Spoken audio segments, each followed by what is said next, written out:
Ok, pourquoi le lien du documentaire n'est plus dispo? Bougez pas, je vous raconte tout ça. Je suis journaliste et sur YouTube, il y a un mois, j'ai sorti un documentaire sur les attaques de requins à La Réunion. Et ça a plutôt bien marché. Mais il y a quelques jours, je reçois ce mail de YouTube.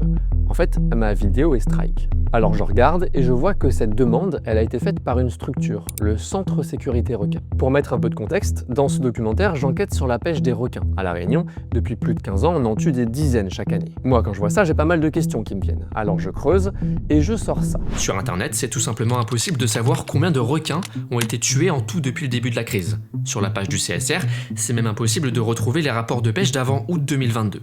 Leur ancien site, avec toutes les infos, a tout simplement été fermé.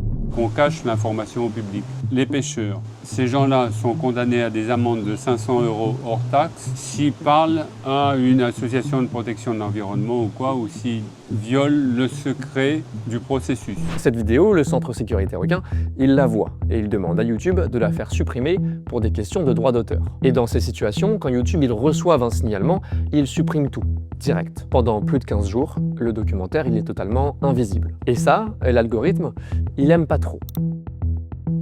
Mais ce que je vous raconte là, ça arrive à beaucoup de créateurs sur la plateforme. Bon, bonne nouvelle, au moment où je vous parle, le documentaire vient d'être remis en ligne. Ce projet, c'est un vrai travail d'information pour documenter des pratiques de pêche dont personne ne parle dans la presse. Et c'est mon rôle, en tant que journaliste, de vous partager tout ça. Alors si vous êtes chaud, allez voir la vidéo, donnez-moi votre avis et surtout, abonnez-vous.